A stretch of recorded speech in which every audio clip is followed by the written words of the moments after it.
For millions of people, the average day begins and ends the exact same way, staring into a glowing piece of glass.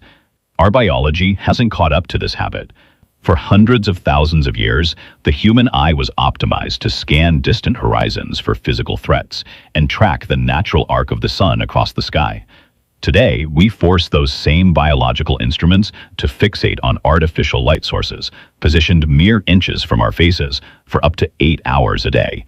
This severe behavioral shift is causing physical damage. It is driving the rapid rise of digital eye strain, also known as computer vision syndrome, and triggering a spike in childhood myopia. Screens exploit a gap between our ancient biological design and our modern environment, requiring us to consciously intervene to protect our vision. To understand how this happens, we have to look at the surface of the eye. Blinking is an evolutionary reflex designed to constantly distribute a thin layer of moisture across the eye while we scan our environment. A healthy eye blinks 13 to 16 times per minute.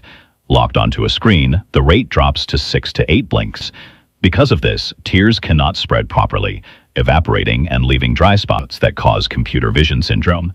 You can counteract this rapid evaporation by adopting the 20-20-20 rule. Every 20 minutes, look 20 feet away from your screen and intentionally blink 20 times to manually restore that lost moisture. If your eyes still feel dry, you might be tempted to splash cold water into them. This is a mistake. Water strips away the essential natural oils that keep your protective tear layer stable, leaving your eyes even drier in the long run. Overriding our natural blink reflex degrades the eye's primary defense barrier. To fix it, you need to rely on intentional habits and proper lubricating drops, not tap water. Beyond surface lubrication, the physical shape of the eye is also under pressure. The human eye has a default resting state, naturally designed for long-range viewing. When children under the age of 10 continuously focus on tablets and phones at a very close distance, they place a unique physiological stress on eyes that are still actively developing. The growing body misinterprets constant near focus as a permanent requirement, physically elongating the eyeball to adapt.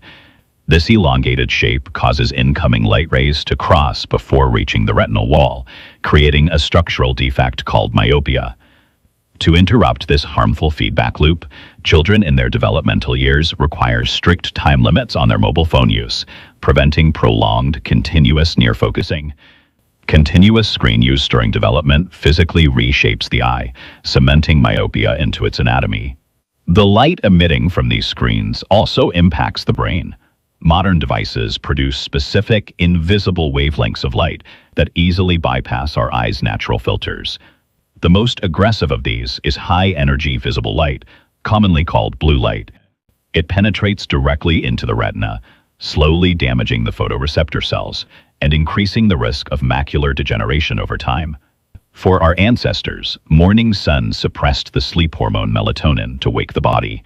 Late-night screen use introduces artificial blue light, halting melatonin production and creating a jagged, erratic sleep-wake cycle over a 24-hour period.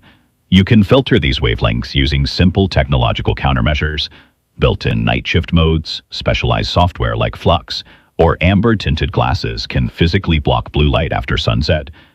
But the most bizarre neurological glitch happens when using a phone while lying in bed, leading to a condition called transient vision loss. When you lie on your side, one eye is often blocked by your pillow and becomes fully adapted to the dark room. Meanwhile, the open eye stares directly at the screen and becomes completely adapted to the bright light. When you finally turn off the phone, the brain's dual adaptation immediately breaks. The light-adapted eye cannot suddenly process the darkness, leaving you temporarily blind in one eye. The light from our screens artificially manipulates our hormonal sleep rhythms and breaks our sensory adaptation, confusing a brain that never evolved to process glowing rectangles in the dark. We cannot abandon screens entirely, but we can artificially engineer our workspaces to respect our biology. This schematic outlines the ideal ergonomic setup. Position your monitor a half to 1 full meter away and keep the screen 15 to 20 degrees below your eye line to perfectly mimic a natural downward gaze. Pair this physical setup with a daily biological toolkit. Use blue light blockers for evening circadian health, and keep proper lubricating drops on hand instead of splashing your eyes with tap water. Our biology evolved for a world that no longer exists. By understanding the mismatch between our ancient eyes and modern technology, we can use our screens without sacrificing our long-term health.